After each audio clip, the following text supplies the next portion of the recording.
Bonjour tout le monde, on va faire le graissage de cette bébelle-là. Oh, ça c'est déchiré. Okay.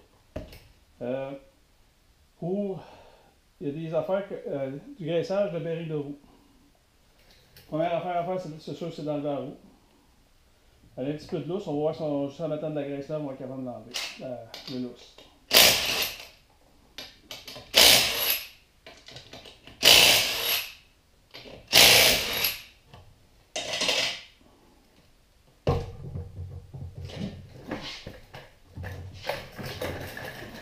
Pour être capable d'enlever le hub, il faut enlever le caliper.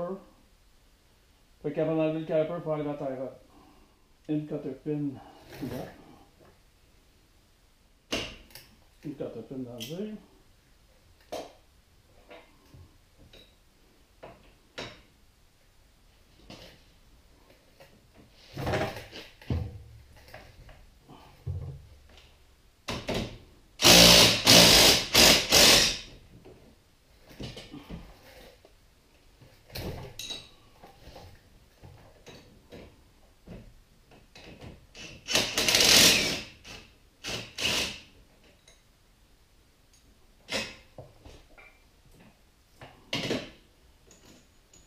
Et la tie rod est enlevée. C'est le box 15, le même que la tie rod. Sinon je m'en rappellerai des choses de même.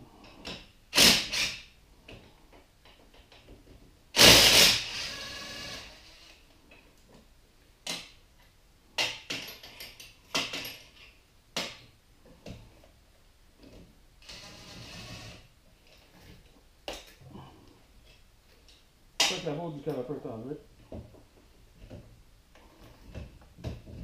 On enlève le caliper et on l'accroche dans les airs pour qu'il ne va pas.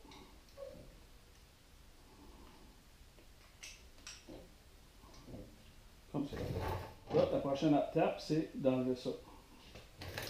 Encore une fois, ça prend des side cutters pour enlever la cutter pin.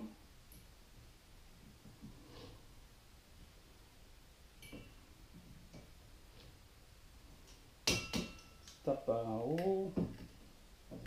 Ouh, c'est lousse. Et après ça, on va peut-être prendre des bearings. On va voir.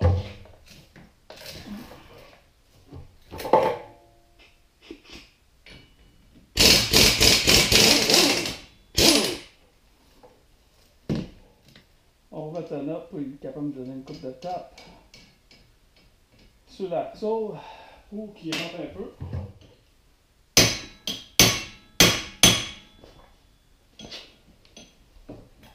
Et ça l'a décollé, on est correct.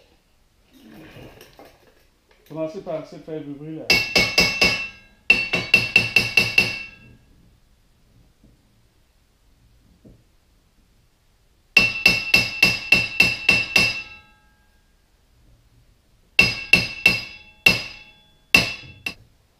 Ça va faire comme l'autre bord. Il faut que je défasse toute le hub pour le défaire. Pas bien dur. On est prêt pour cette éventualité-là. C'est pas trop compliqué, il reste juste deux bords. Une là et une ici.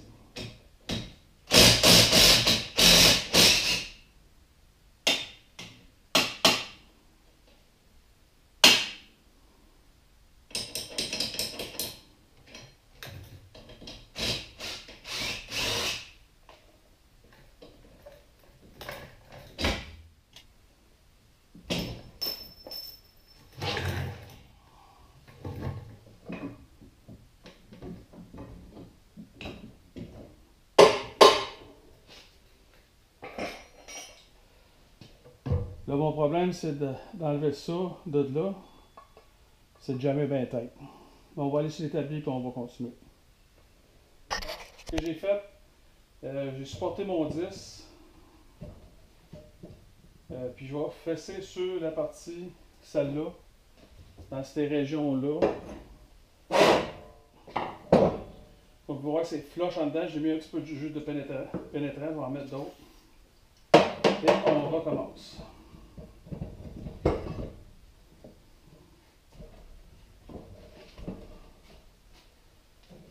Et ça va venir straight.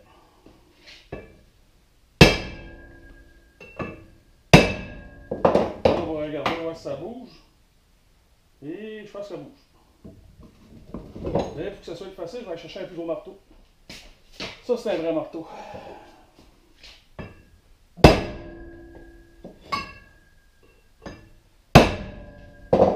Et on va vérifier voir si ça bouge. Et oui, on l'a décollé. On est en business. On va mettre un petit peu plus. Là, on se croise les doigts qu'on ne défend pas le bearing. On descend à l'autre. C'est bon, c'est sûr que ça va scraper le bearing.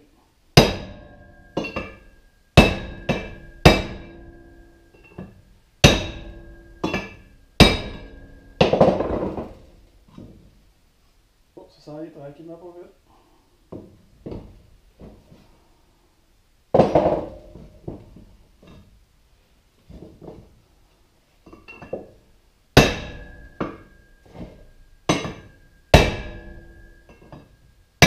Et voilà.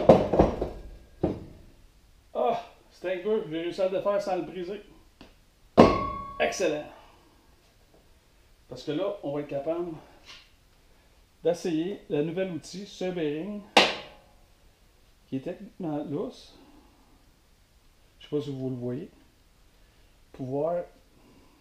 Puis regardez en dedans de la craque. C'est là que la graisse va rentrer. Puis ça rentre demain.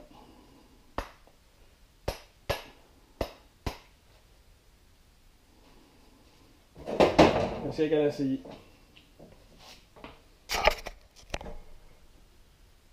Bon, comme vous pouvez voir, la vieille graisse, ça sort. Ça veut dire que l'outil, c'était un très bon achat. C'est sûr que c'est un petit peu plus d'ouvrage. Puis j'aurais peut-être pu scraper le bearing, mais comme l'autre bearing est fini. Sans dire que ça va sauver mon bearing. On va continuer à enlever la vieille graisse, mettre la graisse neuve. Si ça le sauve, excellent. Si ça le sauve pas, c'est pas grave. Le but de mettre des bearings neufs anyway. Mais c'est pour démontrer que si on fait ça régulièrement, plus qu'on joue dans l'eau, plus qu'on va graisser nos roues, plus ça va mieux aller. Puis s'il y avait eu un petit peu de Never See sur le shaft, ça n'aurait peut-être pas jamais non plus.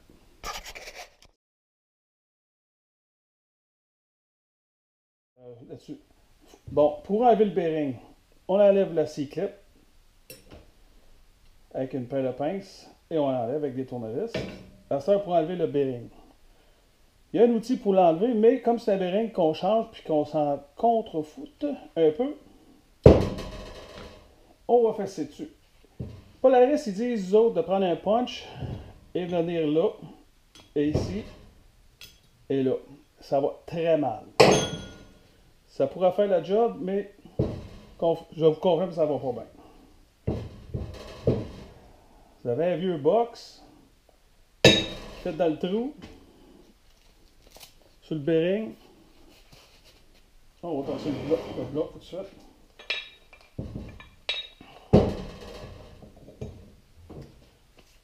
Avec un bon marteau, ça va être du bruit, mais on fesse. Une fois que vous arrivez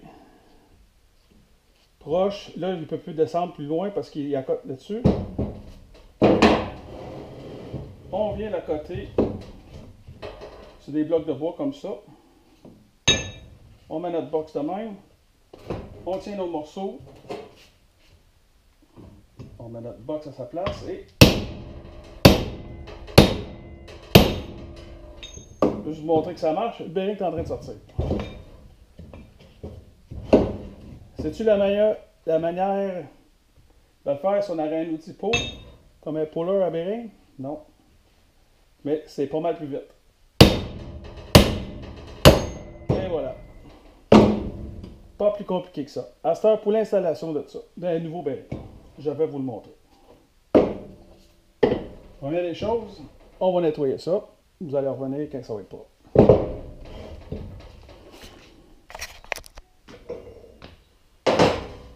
Bon, l'installation du bearing. On s'assure que notre surface est propre.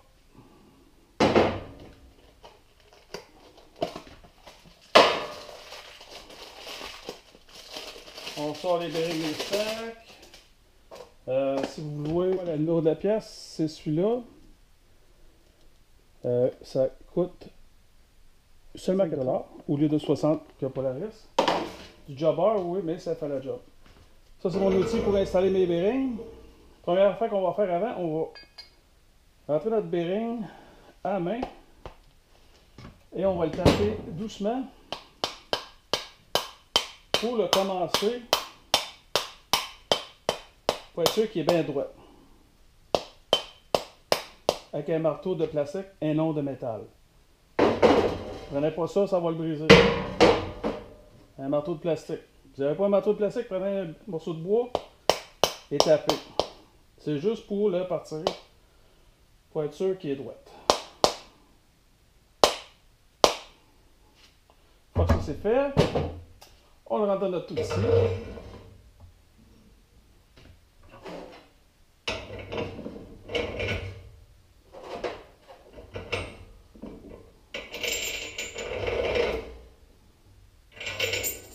C'est juste la rod threadée de 3 quarts, excusez.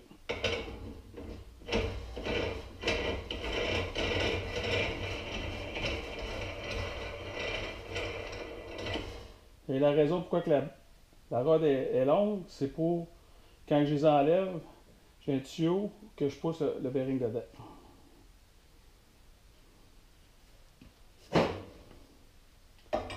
Après ça, on sort tranquillement pas vite. Ça se peut que ça se place encore un peu, c'est tout à fait normal, mais ça ne devrait pas être serré. Le bearing devrait rentrer tranquillement pas vite. Polaris, ils disent de mettre un Loctite fer. Je ne l'ai jamais mis. Je n'ai jamais vu de différence.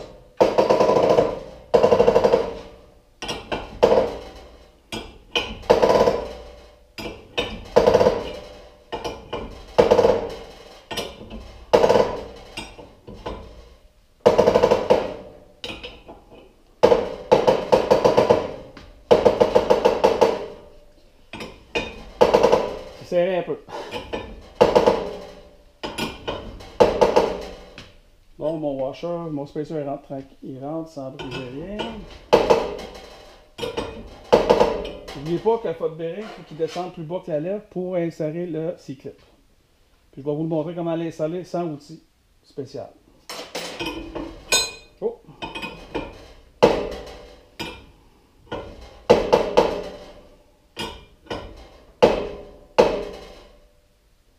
Bon, là, ça c'est au bout.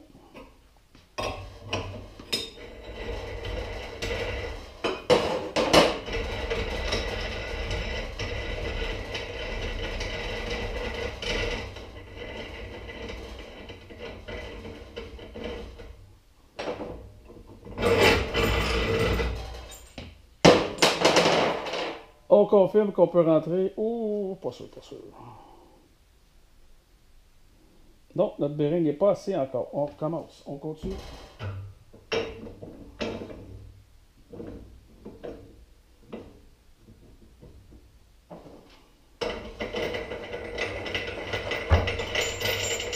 On marque pas gros.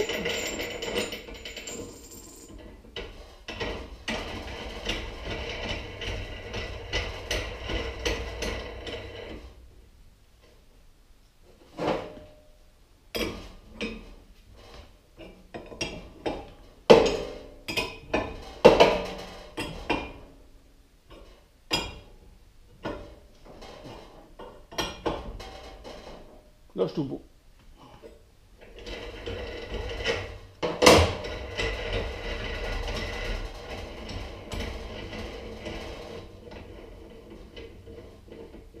Le bearing devrait rentrer sans le forcer trop. C'est sûr que c'est dur à rentrer. Ça ne rentre pas tout seul. Et pour confirmer, on a juste à regarder en dedans. Voir si notre bearing est bien à côté contre le knuckle. Et qu'on peut voir que oui. Bon, cette heure, on enlève notre outil. On enlève le ça. Là, on va mettre ça dans l'étau, en le serrant ici, faisant attention de ne pas les briser.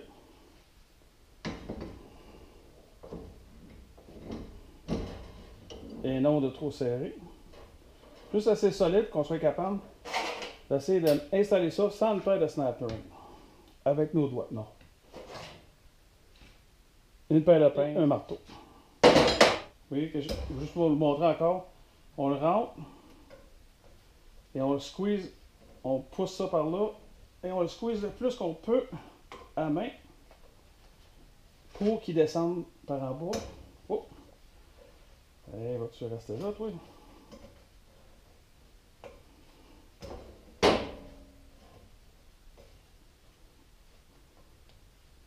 fois que vous êtes rendu quasiment à mi-chemin, vous ne pouvez pas le fesser. Pas le faire pendant. Allez chercher vos pinces.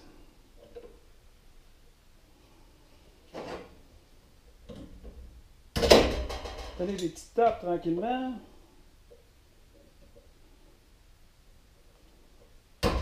Comme ça. Et voilà, insérer sans utiliser de méthode compliquée et sans avoir acheté un outil vraiment juste pour une job. C'est ça. Là, les bearings, ils viennent déjà graissés. Mais, pour être sûr qu'ils sont complètement graissés, je vais insérer ma nouvelle outil qui va shooter de la graisse dans le bearing.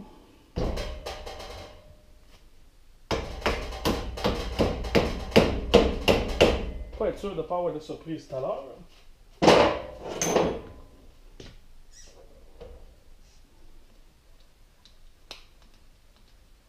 Je vais l'entendre couler. Oh, la graisse est sortie. On est prêt à insérer. Vous avez vu comment j'ai pompé beaucoup de pompe? Ça veut dire qu'il y avait de l'air. Là, je suis sûr qu'il n'y a plus d'air. Là, c'est une question de juste les réinstaller. Bon, avant de continuer avec le rassemblage de tout ça, puis coupe d'affaires, je vais vous montrer comment graisser une terre odem qui n'a pas de place pour le graisser. Vraiment pas compliqué. Ça vous prend, c'est sûr que ça vous prend un grise-gun, mais ça vous prend le grise-gun avec l'aiguille. Puis après ça, c'est pas compliqué. Si vous insérez votre aiguille entre la bout de rubber de même et vous pèsez une couple de fois.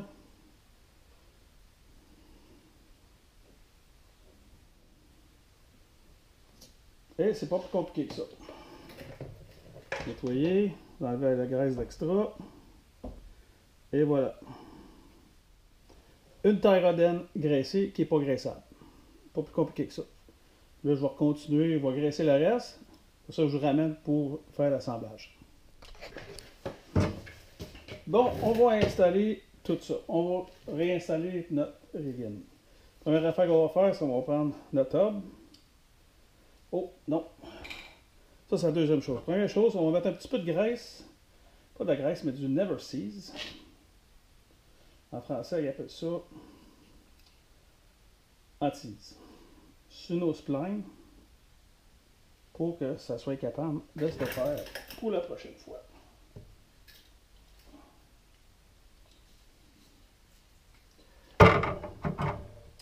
Et après, on va insérer l'axle dans notre hub.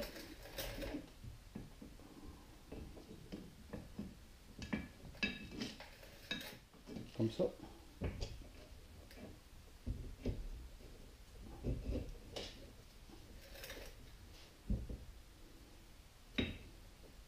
On va préparer une botte pour le hub qui va tout supporter ça ensemble. Là, on va essayer une botte là. Un petit peu de brake cleaner là-dessus. Enlever la brake cleaner. Mettre un peu de lock tête. Insérer la note.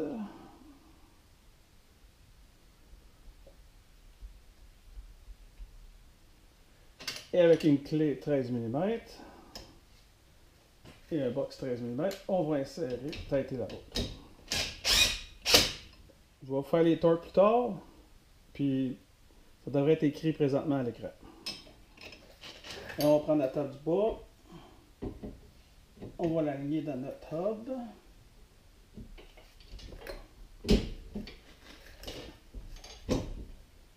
Une fois que ça c'est fait, encore une fois, on va mettre un petit peu de Loctite sur notre boat. Comme ça là. Vous avez vu ma grosse tête, mais c'est pas la fin du monde.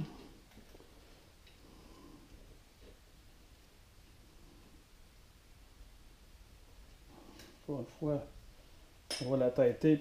On va finir le torque avec un torque wrench plus tard. Parce qu'il faut faire l'autre bord avant. Mais ça devrait être assez solide. Notre disque. Oh, qu'on a pris le temps de tout bien nettoyer ça. On va mettre un petit peu de graisse là-dessus. Pour que ça soit plus facile à installer. Là, on aligne les dents.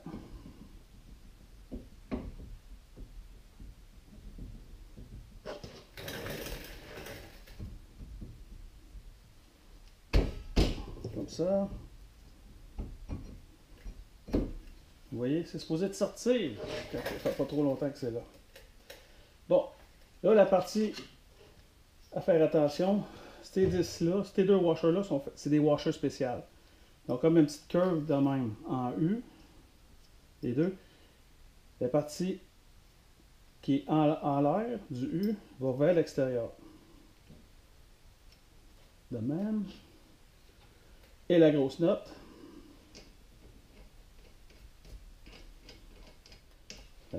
Encore une fois, il va falloir que je sois à terre pour le torquer, mais c'est 80 livres.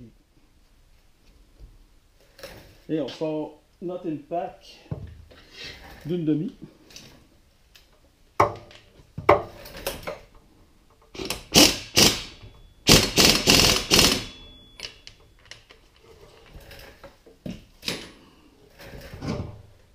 Et après ça, on va chercher notre caliper.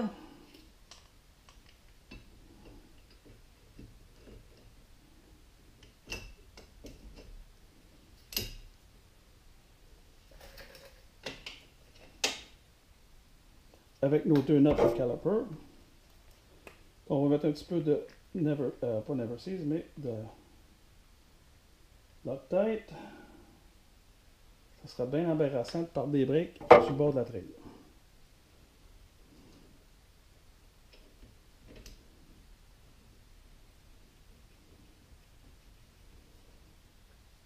Une botte de fer. Commencez toujours vos bottes à main.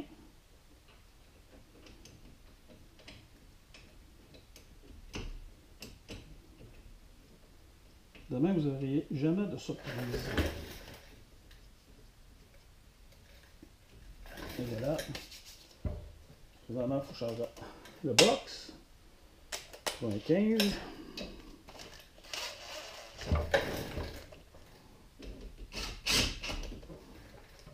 On va les accoter. Un petit coup de gun. Encore une fois, je vais venir les torquer avec un torque wrench. Les données devraient être affichées présentement. Ne faites pas ça de même. C'est pas de même que ça va. Ça, c'est une erreur. Ça s'installe de même. Par en dessous. Avec la note. Cling.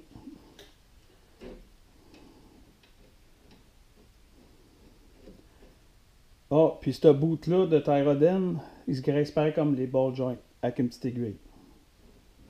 Un petit peu plus dur à faire quand ils sont attachés, mais quand ils sont pas attachés, pas trop compliqué. C'est la même chose. Bon. Ça, c'est 15 mm les deux. Ça, c'est 15 et ça, c'est 15. Puis ça, c'est à 27.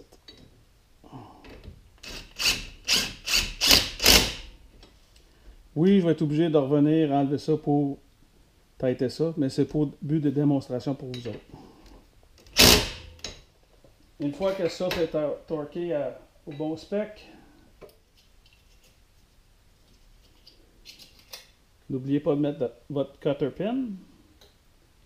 Et la même chose pour lui. Lui, il va falloir qu'il soit ajusté un petit peu pour que le trou s'aligne, mais c'est pas plus compliqué que ça. 80 livres, puis je pense que c'est 23 ou quelque chose de même. Ça, je suis sûr que c'est 80 livres.